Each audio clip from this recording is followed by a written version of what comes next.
Good afternoon, everyone. Welcome back, or welcome if you weren't here in the morning or in our Friday evening session. Today, we'll be looking at two Jewish communities that both lived to some extent in what's sometimes called the Eastern diaspora, or maybe the Arabic diaspora, even though they weren't always living in Arabic language or under Arab rulers, or perhaps the Muslim diaspora, where Jews were living under Islam in some variety, whether they were living in the Arab world, in Iraq or Syria or Lebanon, if they were living in North Africa under Algerian, Tunisian, or Moroccan rule, or if they were living in the Ottoman Empire, in Turkey, and even up into the Balkans and Greece for many centuries.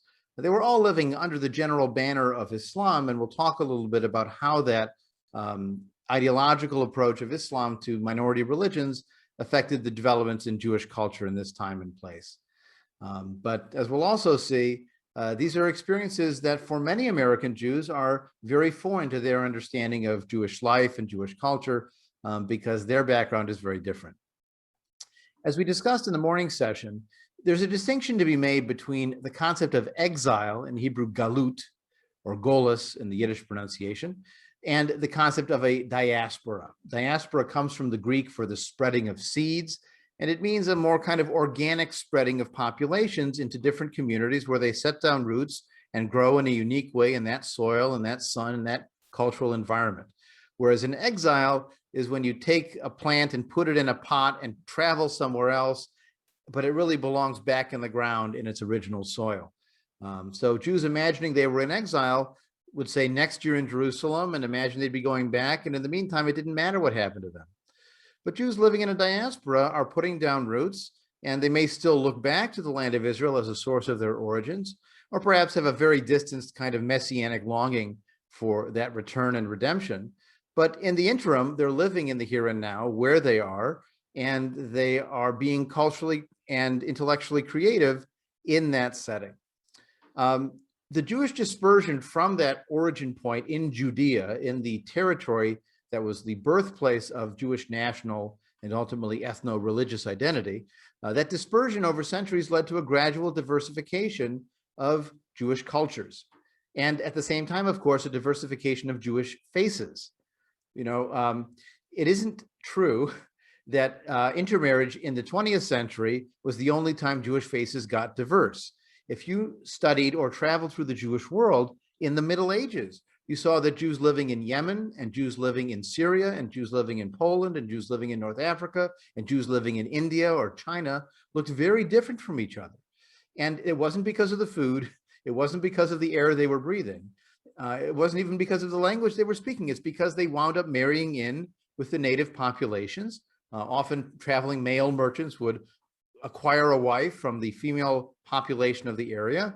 And whether they went through strict rabbinic conversion or not is in some ways irrelevant, but the end result is the wide diversity of Jewish faces that was a reality before modern times and remains a reality into modern times. But this diversity of faces was also echoed in a diversity of languages, and a diversity of foods that would be eaten, a diversity of dress that would be worn, diversity of music that would be sung and played on a variety of instruments. The Jews playing the clarinet is an Eastern European klezmer music phenomenon, but not a universal Jewish music phenomenon. And even their ritual practice would sometimes diverge within the broad umbrella of rabbinic Judaism based on Tanakh and Talmud. You could still include wide variations.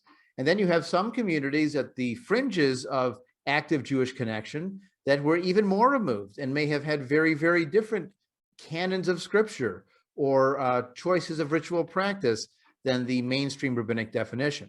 Now, the two groups we're going to be looking at today, the Jews of Baghdad, or part of the Mizrahi or Eastern Jewish communities and cultural group, and the Sephardic Jews, or Ladino-speaking Spanish background Jews of Salonika, Greece, they both were in the mainstream of rabbinic Judaism, following the Tanakh, the Hebrew Bible, as their core corpus of sacred literature, and the Talmud, with its collection of Jewish law and legal discussions, as their core basis of halakha, of Jewish law defining practice and custom. They accepted those as the general terms of discourse in both of these communities. But as we mentioned earlier, sometimes those rules themselves could diverge, where you might agree that you have to eat matzah and you can't eat wheat in any other form during Passover, but Mizrahi and Sephardic Jews living under Islamic rule would accept that you were allowed to eat rice and beans on Passover, where Ashkenazi Jews living in Eastern Europe or Central Europe would reject that practice because they were concerned that wheat might get mixed up with the rice or the beans, and therefore you'd have a contamination issue, and you shouldn't eat those just to be extra safe. The Ashkenazi world also faced the challenge of enlightenment and emancipation in a very direct way, in the way that Jews in the Muslim world, the Ottoman Empire, didn't face. And so the Ashkenazi Jewish establishment developed an almost fanatical anti-modernization edge to it, worried about the camel's nose in the tent that could undermine everything, where the Sephardic world had a bit more laid-back approach to some gradual modernization, which they didn't feel would undermine their well-rooted traditional positions. So these are very different approaches to Jewish life, even under the same common umbrella of the Hebrew Bible and the Talmud's approach to Jewish law. You see, part of our problem in American Judaism is that we have this phenomenon called being Ashkenormative. You may have heard of the concept of heteronormative, assuming that everybody is attracted to the opposite sex and gender. The same is true for Ashkenormative, where you assume that everybody is Ashkenazi. Everybody eats bagels, everybody eats kugel, everybody says Shabbos, everybody knows what schlep means. Now, most American Jews come from an Eastern European Yiddish-speaking background. There are some American Jews still who come from a German Jewish background, whose primary language was German, not even Yiddish, which their parents and grandparents had left behind in Central Europe and Germany before they came over, beginning in the 1840s. There are even a few Jews left whose background is from the early Sephardic Jewish settlement of America that came from Dutch territories into New Amsterdam and through the port cities into major areas of colonial settlement.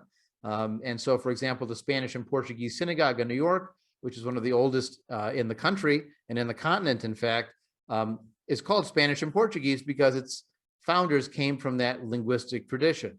There are still some descendants of those out there. And of course, there are modern day Russian Jews and Israeli Jews who are coming in with different languages, or Persian Jews who spoke Farsi, for example. But the vast majority of American Jews, and I'm talking 70% or so, come from an Eastern European Yiddish speaking background. And so the assumption is that all Jews are like that. My father's experience growing up in Brooklyn, and he came from a Syrian Jewish family, originally from Aleppo, was very different because they spoke Arabic at home. In fact, his grandmother spoke no English. She only spoke Arabic. His mother, when we would visit her when I was younger, would sometimes say things once in Arabic and once in English and once in Arabic again. They certainly, all their swear words were in Arabic, right? Their epithets and curses and so on. And that was their language of home life. It was not Yiddish at all. In fact, they refer to themselves as Syrians or SYs. And those other Jews, those Ashkenazi Jews, were called the J-dubs, short for the Jews, or the ones who would call themselves Yidden.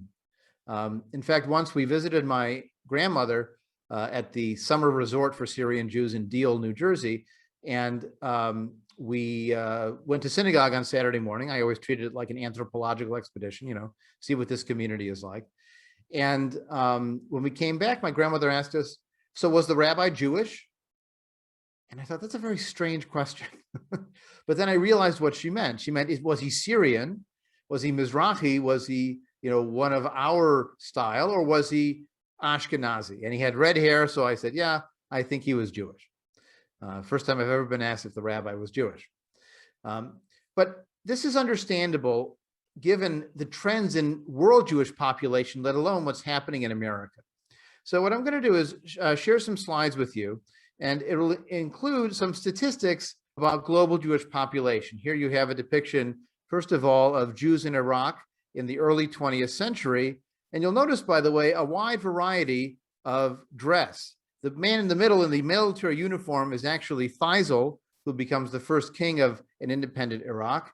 But you also have some Jews wearing modern suits with a fez, indicating their Ottoman background, and some in traditional garb with a traditional Eastern head covering, not having assimilated to the European model of wearing suits. And so here's an estimate of the approximate world Jewish population in 1700. And I use this to dramatize how things have changed in the relative proportion of Sephardic Mizrahi Jews to Ashkenazi Yiddish-speaking Jews. So if you look at Europe, for example, the total in Europe of Central, Western, and Eastern Europe, including the Balkans, is 716,000. Keep in mind, however, that some of those Jews in the Balkans, maybe up to 100,000 of them, are actually Sephardic Jews. And as we'll see, the Ottoman Empire controlled substantial parts of the Balkans for many hundreds of years, and therefore were able to exert their influence on those communities. You'll also notice if you go to the Near East, Asia, which includes Palestine and the rest, including Turkey and the Central Asian parts of the Russian Empire, those indicate a population of a total of 370,000, including those in North Africa. So it's not quite even, but it's, let's say, 70% European and 37% Asian. North America, of course, is almost nothing in the year 1700, and those 4,000 Jews in the Caribbean, the vast majority of those are Sephardic Spanish-speaking Jews as well, some of them having come out of a converso or a secret Jewish background. So the numbers were much more comparable, especially if you slapped 100,000 off of the European number and added it to the Near Eastern number to represent those Sephardic Jews living in the Balkans. Now we're really close to, not quite parity, but maybe 2/3 and 1/3 Ashkenazi to Sephardi. But if you look over the course of the 19th century, you'll see the numbers shifted dramatically.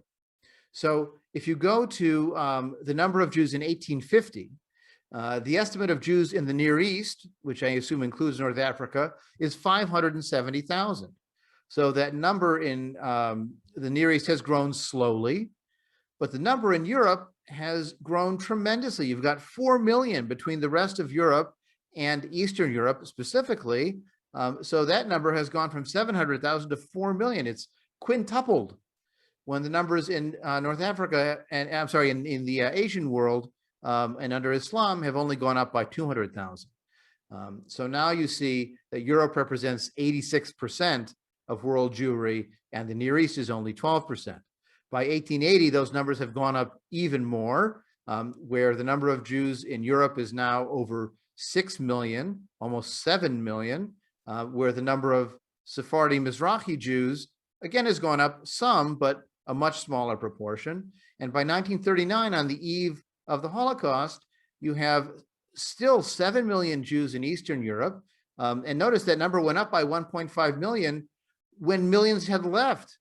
A lot of those Jews living in Western Europe came from Eastern Europe. And certainly of the large majority of the Jews living in the Americas, of that 5.5 million, came from Eastern Europe and were, again, that Yiddish-speaking Ashkenazi background. And a much smaller number are living in the Near East, 1.4 million, a much smaller percentage of the global Jewish population. Obviously, the numbers changed radically by the 1960s, post-Holocaust and post-emergence of the State of Israel. But this gives you some idea of why the American Jewish perspective, and to some extent, the global Jewish perspective, was very Ashkenormative, very focused on the Ashkenazi experience.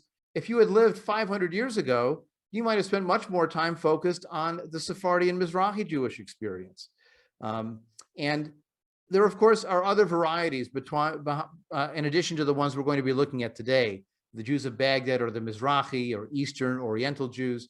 And Mizrach in Hebrew means east, which is also how we used to describe, to orient a map was to put east on the right, because there's no reason you have to have north going up, but that's what our convention is.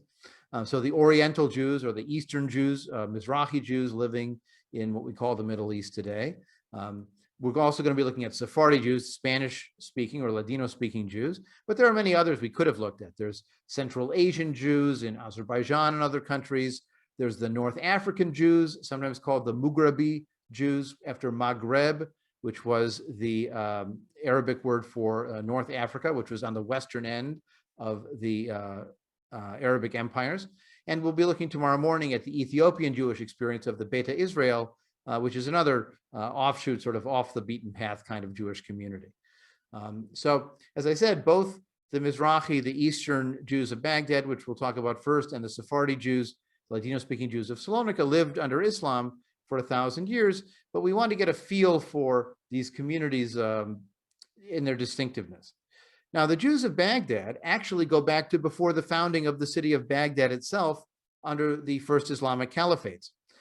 Their roots go back 1,000 years before Islam. Their origins are actually in the Babylonian exile of 586 BCE. As I mentioned this morning, the Jewish community in the land of Israel was really confined to the territory of Judah or Judea, and Judah housed the Yehudim, the Jews. They spoke Yehudit, Judean.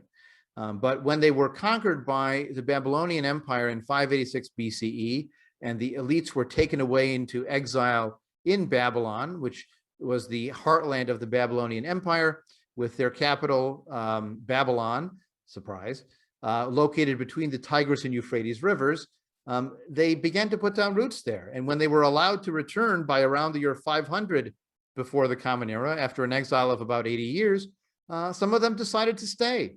They had put down roots and they decided that this was where they wanted to live. Initially, of course, their approach was much more as if they were in exile rather than a diaspora.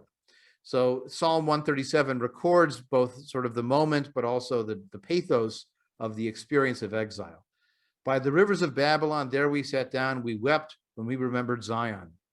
Zion is the one of the major hills in Jerusalem, often standing in for the whole territory of the city. On the willows in that land, we hung our harps. For those who led us captive asked us for songs. Those who tormented us demanded songs of joy. Sing us one of the songs of Zion, like being taunted, you know. Dance for us.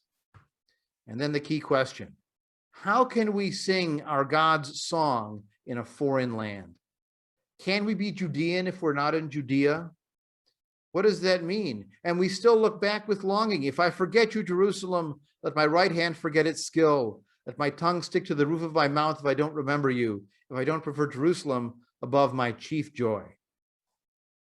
So they certainly were oriented in looking back, but when they had the opportunity to go back, some of them decided to stay. After all, it wasn't the full kind of revenge return they had been envisioning. This passage describes how they're hoping that Babylon itself will be doomed to destruction and will be served in a proper manner of justice, having their children taken and smashed to pieces. Now, I will point out this is part of the traditional blessing on meals in a conventional Orthodox practice, including the end part of it with the violent pieces. So there is a kind of revenge edge to an exile attitude that perhaps a diaspora attitude will have a more positive relationship and less of a looking back to the homeland and resenting the fact that you are not there. These Jews in Babylon maintained their Judeanness in a couple of different ways. They still sometimes would make a pilgrimage to the temple for one of the major festivals or for an extended period of time. Keep in mind the travel time from Babylon to the land of Israel, pre-trains, pre-airplanes, was quite a long trek. So it would be something you would do once in a while, but certainly not multiple times in a year to meet the pilgrimage requirements. But they would also send remote support.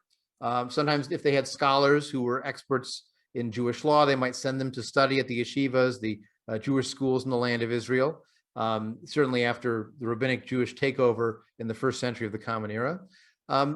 And they would send financial support to the temple as well. By the way, you may recall an episode in the New Testament's description of Jesus going to the temple, how he overturns the table of the money changers. Why are there money changers in the temple? It's because of all the Jewish pilgrims coming to make their offerings who need local currency to be able to buy the animals for sacrifice. And so the money changers are there to serve people like the Babylonian Jews coming back to offer their sacrifices. But we have evidence of the Babylonian Jewish experience in burial sites with their names, and often, by the way, they had begun to take Babylonian names in their individual practices. We found incantation bowls inscribed in Hebrew letters that describe the demons and the angels that they're trying to either ask for help or to get them to stay far away. And these incantation bowls follow patterns of the non-Jewish culture around them.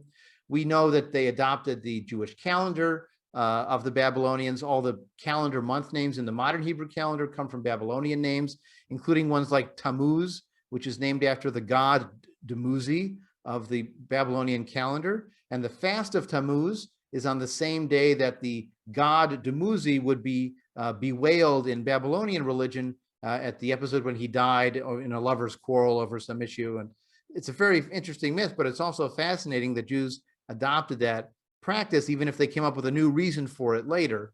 As we'll see in Salonika, they came up with a still newer reason for some of these observances.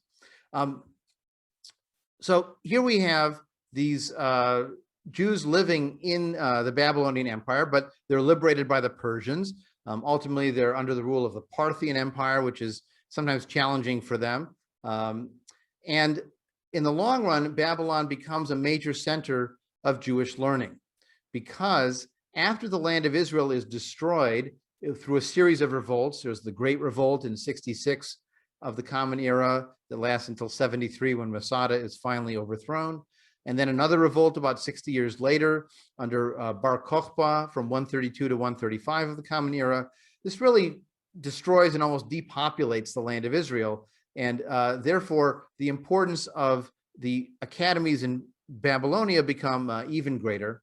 And this accelerates after around the year 425 of the Common Era, because that's when the political leadership of the Jews living under the Byzantine Empire, which is a Christian empire based in Byzantium, aka Istanbul, or Constantinople back then. This empire begins to persecute Jews, because as a newly Christian empire, they really have resentment out against those Jews who didn't follow the message of Jesus and become Christians. So between the canceling of their political rights and the persecution of Jews in the West under Byzantium, they then migrate their learning and discussions further east into this territory between the waters in Mesopotamia that becomes known as, it's where Baghdad will be founded, but at the time is known as Babylon in Jewish practice. And that's why, even though there are actually two Talmuds, two collections of rabbinic law and discussion, the Palestinian or Jerusalem Talmud is less complete, because it was wrapped up in a hurry around 425 when those persecutions accelerated, whereas the Babylonian Talmud, the Bavli in Hebrew, is more complete because it had an extra century and a half to finalize itself and ultimately get edited into its authoritative form. So even if you can find differing rulings between the Palestinian and Babylonian Talmuds, it's the Babylonian Talmud that is the more authoritative source in traditional Orthodox Jewish lifestyle. In fact, these academies that developed the Talmud itself continued after the Talmud was canonized, so to speak, or finalized. And there were two major schools based more or less in the same area called Sura and Pumbedita. In fact, we can see on this map here of Jewish life under Islam, you'll see where Baghdad is just a little ways, I think, further south from where Babylon used to be. But you can see major Jewish centers at Sura, which was one of these academies, and Pumbedita, which later closed and was moved to Nehardea. These are major centers of Jewish learning, discussion of the Talmud, and ultimately political power, because the heads of these academies, who were known as the Geonim, Gaon means genius in Hebrew, were part of a triumvirate ruling the Jews and recognized by the Islamic Caliph. Now, let me step back a bit and give you a quick summary of the emergence of Islam. Islam emerges from the cities that were along the Arabic coast, along the Red Sea. The two major cities are Mecca and Medina. Mecca was always a pilgrimage city even before Islam, and Medina was a major trading route city as the caravans would go up and down the coastline from Yemen and the spice sources, which could also cross into Egypt, near Ethiopia, in fact, as we'll see tomorrow, and then make their way up into the more established territories, the Roman and Greek empires and so on, along that eastern coast of the Red Sea. Well, Muhammad manages to unify the Arabic peoples of the Arabian Peninsula under his new version of monotheism called Islam, which has the root of submission in it, actually, to submission to the one God. And his successors, who are called the caliphs, or the divinely authorized rulers, managed to take that unified Arabic population and in the new kind of like shock troop camel and horse based cavalry, sweep into both the land of Israel and into Asia. They go as far east as India. They go as far west as into Spain, conquering all of Spain and getting all the way to Poitiers, in fact, in France, where they're stopped by Charles Martel and snow, which they hadn't experienced before. So in the end, the Arabic empires managed to conquer quite a large amount of territory in this time period. And when they do so, they have to deal with the local populations. Now, when it came to the Jews living in the eastern territories, not under Byzantium, but under now these Arabic empires, the fact that the capital of the caliphate was set up right next door to where they already had a substantial population and intellectual leadership was a huge advantage. And so ultimately, the rulers of these caliphates recognized three leaders of the Jewish populations. There were the heads of the two major academies at Sura and Pumbardita or Nehardea, and there was someone called the Reish Galuta. The Reish Galuta meant the head of the exile. Here, Galut in there, Reish Galuta. He was the head of the exile. He was often called the exilarch in English translations, where he was a political leader for the Jews. He was appointed by the caliph. He sat on a throne near the caliph in the audience chamber, and he represented the Jews more broadly. But ultimately, the Jews were governed by this triumvirate of the three. There were really fascinating rivalries between these groups. One academy claims precedence over the other. Both of them hate the Reish Galuta. There's a controversy over founding a Reish Galuta, establishing a Reish Galuta after one dies, when two of his sons both claim the mantle, and the one that is rejected winds up finding a whole new offshoot of Judaism called Karaite Judaism that we don't have time to get into today. But it's a world that actually provides a fair amount of stability for the Jews under this large and successful Arabic empire, where their seat of power is where the seat of political power is. And that's a real advantage. Now, if you were a minority living under the Arabic empires, and sometimes, by the way, you were the majority and the Arabs numerically were the minority, even if they were in charge, you could live in a relatively comfortable way under a status called being a dhimmi, D-H-I-M-M-I. Now, to be a dhimmi meant you had a written revelation and you were monotheistic. So basically, Christians and Jews could live in that category. It meant that you had certain protections as long as you paid a certain tax and you lived in the proper positioning in the social order. You could have the tolerance of choosing whatever occupation you wanted. You could choose whatever residence you wanted. There were no formal ghettos in most of these communities. You had freedom of movement to move from one city to another. There was no, restricted visa permit system. And you had the right to practice your own religion in your own way. And for Jews, the transition to the Arabic Empire was actually relatively comfortable. After all, their liturgical language was Hebrew. Their daily language, the language in which most of the Talmud is written, is Aramaic. Those are both Semitic languages, as is Arabic. So if they say salam and we say shalom, we can understand each other most of the time. One of the challenges is when there are false cognates. So the word shukran in Arabic means thank you. A shakran in Hebrew is a liar. So, or a drunkard, so it's not necessarily the easiest translation, but there are many cases where there are definitely parallels. For example, Jews have a tradition of tzedakah, charity. Muslims practice zakat, which is charity as well. Muslims pray 5 times a day. Jews pray 3 times a day. Jews have a halakha, a religious law. Muslims have a sharia, a religious law. There were a lot of parallels among the communities, and the Jews simply had to accept they were living in a subordinate position. So here's an example of a text that articulates some of this. It's called the Pact of Umar, which dates from around the 9th century CE. This is framed as focused to Christians, but it's really the kind of template that applied to Jews living under the Islamic empires. So some examples. We will not erect in our city any new monastery, church, cell, or hermitage. So you can't build new religious buildings. You also can't repair other buildings that fall into ruins or that wind up in Muslim quarters of the town. The Muslims cannot be refused entry into our churches. We have to open our gates wide to passengers and travelers, especially Muslim travelers.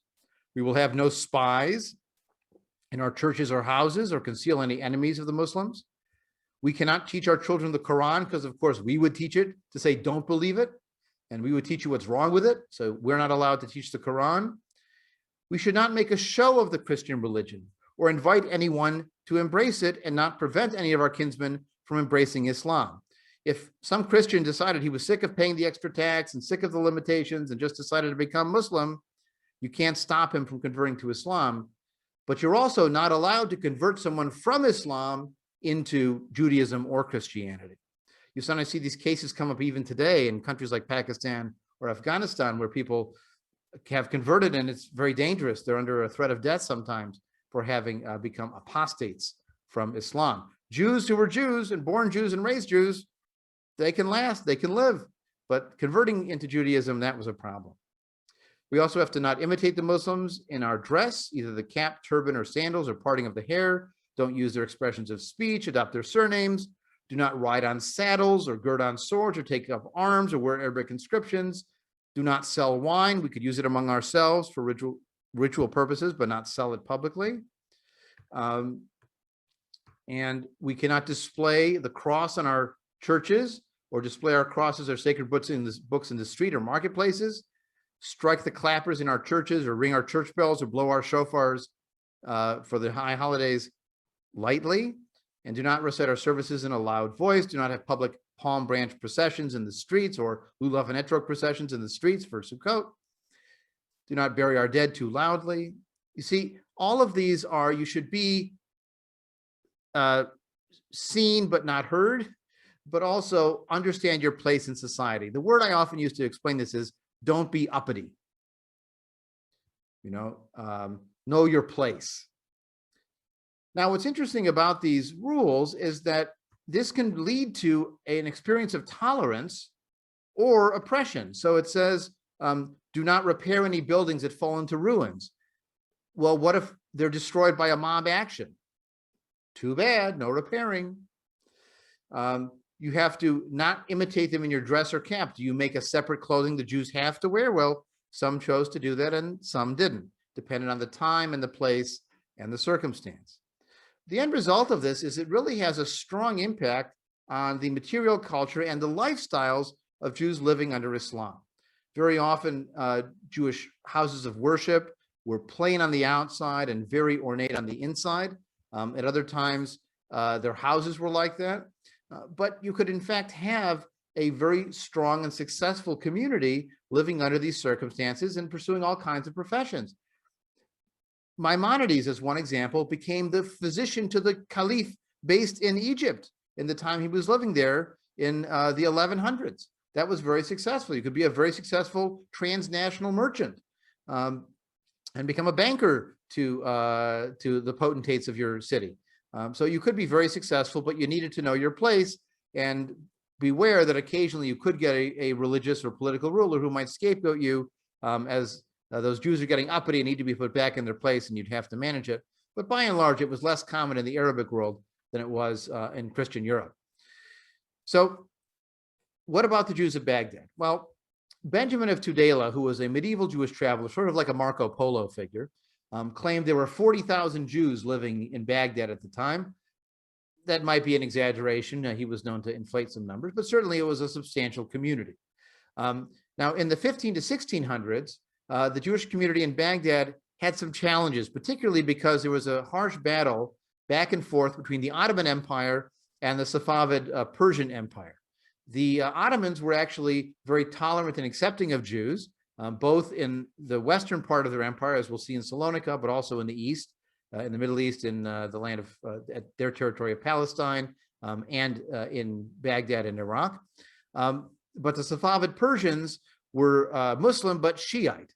And the Shiites historically have had much stronger anti-Jewish sentiments, in part because the Shiites were oppressed by the Sunnis, and you might look down on the next person below you that you get to oppress.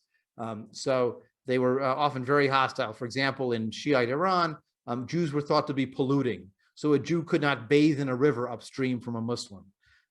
They had to walk into towns without their shoes on. I mean, almost humiliating kind of events.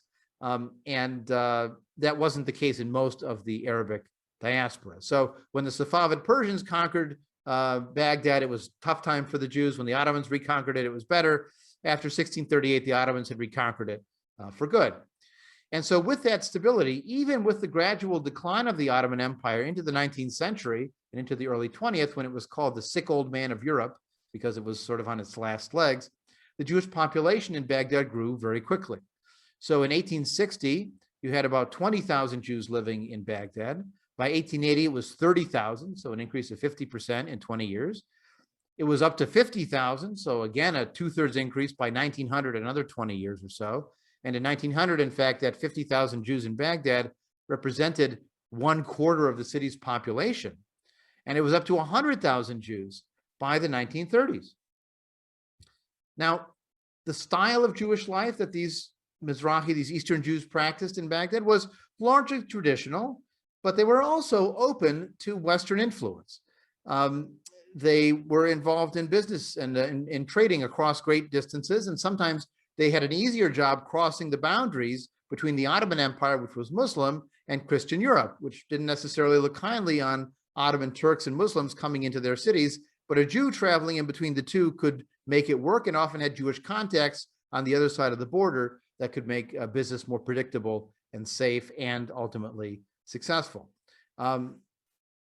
Another interesting influence in this period, starting in the latter part of the 19th century, was the influence of schools sponsored by French Jews called the Alliance Israélite Universelle program. It was an organization designed both to advocate for the human rights of Jews in various countries in the Ottoman Empire, but also to provide them with modern educations. And so in these Alliance Israélite schools, you would learn French, sometimes standard Spanish. You might learn engineering, mathematics, accounting, modern agriculture, science, things that might not have been taught, and in fact were very unlikely to be taught in your traditional Cheder-style religious rote learning. Interestingly enough, most of these Alliance Israélite schools were not seen as conflicting with traditional wisdom, because the Alliance Israélite would come in and talk with the local rabbis and come to a compromise of having the rabbis provide some religious instruction while the scientific and modern studies were provided by the Alliance Israélite teachers, which had modern European academic training. And so it created a whole cadre of students who by the 1930s are wearing those Western suits that you saw in that picture from the 1920s, are fluent in European languages, which only further facilitates their economic success in dealing with Christian Europe, and who are beginning to be open to some of the ideas of the modern world in terms of science, modern nationalism, and so on. And the rabbis are willing to accommodate this, again, because they feel so well rooted in their traditional practice. Remember, by the 1900s, the Jews of Baghdad are claiming roots that go back 2,400 years, right into 500 BCE. They've been there forever, and they assumed they would be there forever. Of course, history has its own sense of humor. So one example of the divergence between these two was in the early settlement in Palestine of the Zionist movement. They were debating whether women should be allowed to vote or not. And ultimately, they allowed women to vote in the Sephardic communities because they said, what's the big deal? And in the Ashkenazi communities, they said, absolutely no way. It could lead to dancing. Like it's a dangerous, risky prospect. We don't want it to go any further. Now, after the British conquered Iraq in 1917, they installed Faisal as the king. You saw his picture earlier. And if you've seen the film Lawrence of Arabia, you know a little bit about Faisal and the promises that were made and then broken to him. He became king in 1921 until full independence in 1932, and is a sort of British protectorate. Now, the Jews supported the British occupation. After all, they were European-oriented already. The first minister of finance under Faisal's government was named Sassoon Esquel, and Sassoon is an old Jewish name in this community. He himself was Jewish. Jews remained central to the Babylonian and especially the Baghdad economy because they were such a large proportion there. In 1947, 10 of the 19 members of the Baghdad Chamber of Commerce were Jewish. Now, the 20s and 30s saw a growing rise of Arab nationalism in opposition to the Zionist movement. And the Zionist movement itself had some adherents in Baghdad and some rejectionists who said, we're happy here, we're rooted here, we don't need to go anywhere else. There were some Iraqi nationalists who were Jews who had no interest in a Zionist Jewish-specific nationalism. But beginning in the 1930s, you get an upswing of resentment against British colonialism and the influence of Nazi propaganda against the Jews that, combined with the resistance against the Zionist movement in the land of Israel proper by other Arab nationalists, makes Jewish positions in Baghdad much more challenging. So in 1941, on Shavuot, which is the first couple days of June, there was a terrible riot that takes place in Baghdad. It's called the Farhood. It killed somewhere around 200 Jews. There were several hundred wounded. There were numerous rapes that took place and massive theft and destruction of Jewish businesses and homes. An updated estimate in 2021 dollars was $52 million worth of damages to Jewish property. Ultimately, there was a pro-Nazi coup that had taken place. It collapsed. There was a power vacuum. The Jews were accused of being collaborators with the British. Some people point to the Farhood as a sign of the decline of Jewish life in Iraq, but most of those who left in the emergency of the disaster wound up coming back to Iraq. It was really the founding of Israel that sort of marked the beginning of the end for Iraqi Jews. In 1948, in October, after Israel was founded in the summer, a Jewish businessman named Shafiq Ades is hanged on charges of selling weapons to Israel and the Iraqi Communist Party, which would be funny if it weren't tragic, because he was an outspoken anti-Zionist and a businessman. What would he be doing selling arms to either the Zionists or the Communist Party? But this was sort of a sign that if someone as well-connected as he could wind up being scapegoated, that Jewish life wasn't safe in this territory. At the time, there were about 150,000 Jews in Iraq in that post-war setting, although there were the large majority of them, maybe 120,000, were based in Baghdad. And in the aftermath of the Israeli War of Independence in 48 and 49, they were quickly dismissed from the civil service, unable to be employed by the government. There were boycotts of their businesses. There were quotas put in universities. And for a period, emigration from Iraq was banned to Jews. They weren't allowed to leave, even though over the course of 1949, something like 1,000 a month managed to slip away. And then in March 1950, a new law was passed that gave Jews a one-year window to leave. And they had to renounce their Iraqi citizenship and leave their property behind. They had a very, very small amount of money they could take with them. And from 1950 to 1951, about 120,000 Jews left Iraq, including the majority of Jews in Baghdad and the rest of the country. Most of them wound up in Israel. Some wound up in other Arab countries or in Europe or in the Americas, but the vast majority went to Israel. And there were a few thousand left in Baghdad after that, maybe 7,000 to 10,000. When they got to Israel, it wasn't all peaches and cream either, because they were living in transit camps. Israel had just been founded and its population doubled in the first 5 years of its existence. They didn't have enough housing for them, and they were left in this camps for a long time. Israel at the time was also Ashkenormative. They assumed that anything that sounded Arabic was dangerous or foreign, and the kind of food that these people were eating, the kind of language they were speaking, even the kind of liquor they would drink was very foreign. The kind of music they sang and listened to sounded very strange. If you have the chance to see an old Israeli film from 1964 called Salah Shabbati, it actually stars Topol, who's an Ashkenazi Jew. You may know his name from Fiddler on the Roof, where he plays Tevye. Topol in this film plays a Mizrahi immigrant, maybe from Yemen. It's not quite clear where he's coming from, but he's clearly a bumpkin. He doesn't know technology. He barely speaks Hebrew well. He's almost like a racist caricature of these people. But that was the perspective of the Ashkenazi establishment on these Mizrahi intruders. Now, what makes the movie palatable is that the Ashkenazim are made fun of too.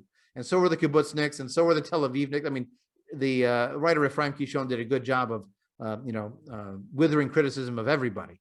But you hear in some of the dialogue about what do they drink and what do they eat and how strange they are, this attitude of the early state against these Eastern Jews. So what I'm going to do now is play a short video for you, which tells the story of someone who went through that experience, both leaving Iraq. He actually was one of the people that stayed and then came in one of the later exoduses. But you'll also get a feel of some of the music and some of the stories, including the landing in the state of Israel. So it'll take just a second. Musician, policeman, judge in the Israeli legal system, family man, Freemason, and musicologist. David Muallim has lived his life to the fullest. To share his life story, he recently published his memories in the book, The Judge from Baghdad. I do have criticism regarding the treatment and discrimination we received in Israel in the first years. Yet I never thought of going back to Iraq. Never a day. Same goes for my brother and sister. Born into an artistic intellectual family in Baghdad in 1931, Muallim absorbed the richness of the Iraqi and Pan-Arab music. As a child, he learned European music playing the violin and eventually participated in the founding of the first Baghdad Philharmonic Orchestra, which remains active to this day. But Jewish life in Iraq would tragically turn sour in 1941. After the British victory in the Anglo-Iraqi War, Jews were accused of being British collaborators. Pro-Nazi Arab nationalists, encouraged by Jerusalem's Mufti Haj Amin al-Husseini, massacred hundreds of Jews in a dark event in history known as the Al-Farhood pogrom. The Farhood was a very difficult period. The Nazis and the Arab government of the time collaborated together. Hundreds of Jews were killed and raped on the day of the pogrom. They stole everything we had. We had no food and nothing left at home. We were lucky not to get hurt. Life would never be the same for Jews in Iraq. As Haganah troops move up to new positions And Israel's victory against its Arab neighbors in the 1948 War of Independence made things even more uncomfortable for the community. Jews began to secretly flee Iraq towards the newly established State of Israel. In 1950, Muallim and his family were allowed to leave Iraq under the condition of renouncing their properties, possessions, and surrendering their Iraqi citizenship. Iraq's famous Jewish musicians, who played a fundamental role in shaping the culture of Iraq, were also forced to leave. Everyone left. Some of them were delayed, such as the Kuwaiti brothers, but all of them managed to leave. They moved to Israel. All of them moved here, and our musical tradition continued in Israel. We did in Israel what we no longer could do in Baghdad. Arrival and absorption in Israel were not easy. Muallim had to make his way from the bottom, at a time in which discrimination and establishment against new-coming Jews from Arab lands was common. There was discrimination, but not every action was racism. If someone thinks that a Mizrahi Jew is inferior, it doesn't mean that the person is bad. I don't need to get angry at that person. Instead, I need to prove him wrong. After retiring from his job as a judge, Muallim taught musicology at Babylonian University. He also authored the best-selling book, The Makam Book, a doorway to Arab scales and modes. Almost 7 decades after leaving Iraq, The Judge from Baghdad is the story of success of a new immigrant from Arab lands, who against all odds succeeded inside the system, while always remaining proud of his culture and Iraqi roots. Daniel Campos, I-24 News.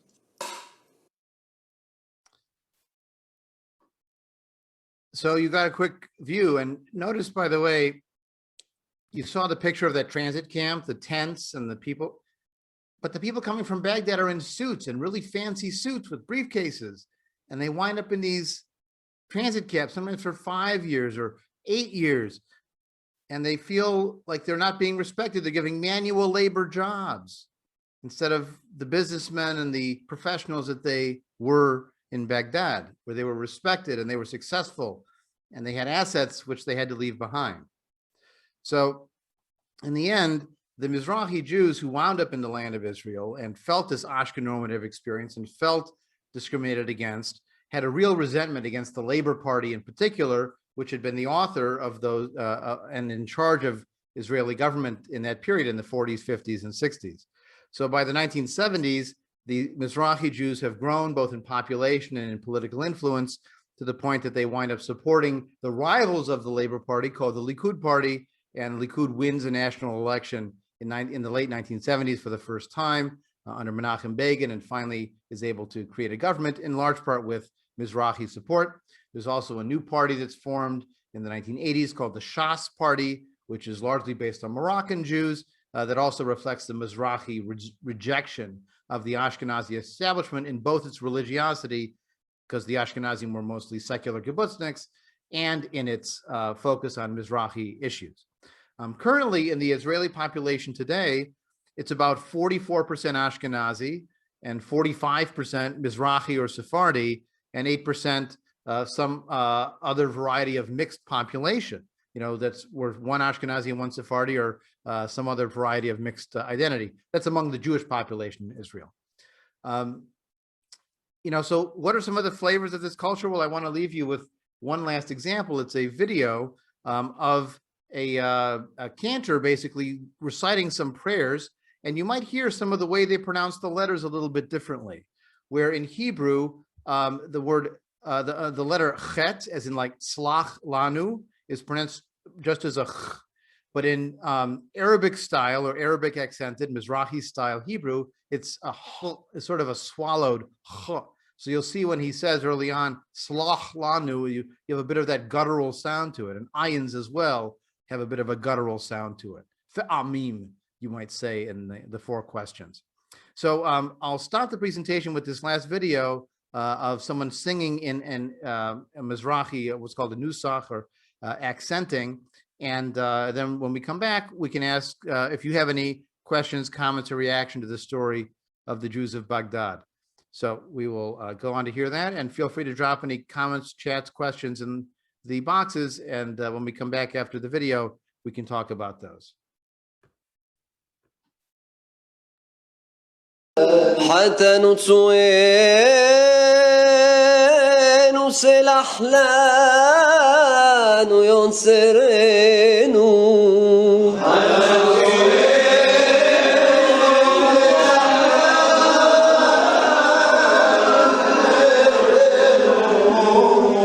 شما إسرائيل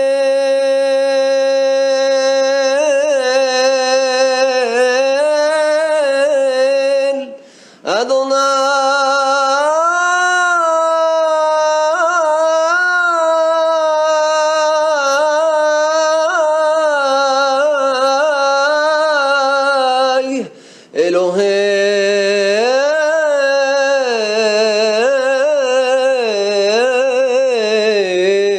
إلهينو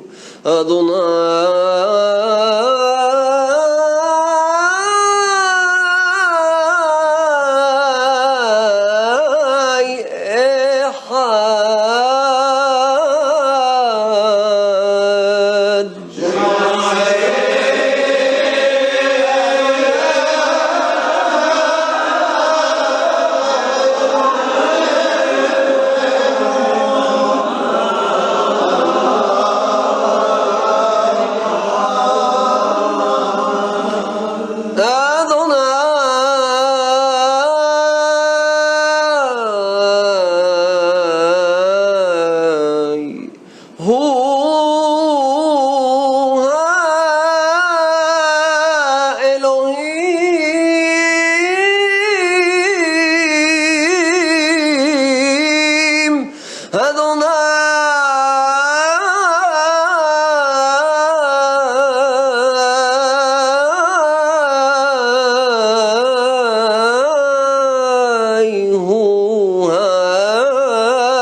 that style. Does that sound like Jewish music? Well, to some people, it is. So one question in the Q&A is, was the population growth of Jews in Baghdad in the late 19th, early 20th centuries fueled at all by immigration from Eastern Europe? Not really, because these were societies where the daily language was Arabic, and the vast majority of Jews from Ashkenazi lands wound up moving either to Western Europe, because a lot of the Jews in Western Europe wound up coming from Eastern Europe, or to parts of the British Empire. They might have landed in Britain proper, or in Australia, or in South Africa, or of course in North America. But I don't know of any large numbers of Eastern European Jews landing in Baghdad. There may have been some who were brought there for business purposes or whatever, but the vast majority of the Jews in Baghdad are native to Baghdad, although they may have come from other parts of Iraq or other parts of the Jewish world. You know, the urbanization process that's accelerating in Europe in the 19th century is also happening to some extent in the Ottoman world, and certainly once you have the development of railroads and European colonization in the Middle East, it's happening there as well. So where Jews might have lived in these outer communities or had farming populations even, although less common for Jews, they probably consolidated in Baghdad because that was the center of opportunity. So the population growth wasn't purely children staying alive, which they did do in greater numbers with the advance of modern medicine, but also the consolidation of Arabic-speaking Jewish populations in larger cities. I don't think it was fueled by Eastern European migration, but maybe internal migration among the Jews. Then we have a comment in the chat. The Haaretz Election Overdose podcast from a couple of weeks ago did a piece on Likud's popularity with the Mizrahi and the strategy that was used. Exactly right. It was, we share resentment against this establishment. And Begin himself was a kind of genius of putting on and taking off the kippah, you know, when it was appropriate to get popular attention, and showing respect to traditional religious authorities, which was very important in the Mizrahi world. Again, even if you were living a somewhat secular lifestyle, even if you had a hot coffee on Saturday afternoon before sundown, if you did anything in a Mizrahi community, you did it publicly Orthodox. You were a member of an Orthodox Sephardic style synagogue. So, you know, when my father and I would visit my grandmother, part of that Syrian Jewish community, which is, you know, neighboring to Iraq, they didn't require that we observe Shabbat strictly. In fact, my aunts who lived in the community full-time, so my father had left it, would drive and pick us up on Saturday afternoon to hang out. But they were members of a traditional synagogue. They sent their kids to the yeshiva of Flatbush, which was where most of the Syrian Jews sent their kids, because they were very invested in that traditional Jewish lifestyle and respecting the elders and the authority, even if they themselves were living more secularly. This was certainly the case in Israel, and it was one of Begin's and ultimately Netanyahu's ways of keeping these people connected to their political party's orientation. So during all of this time and these transitions and happenings, what was going on in what was Judea, that land? Were there any Jews at all? Well, are you talking the ancient period, or are you talking?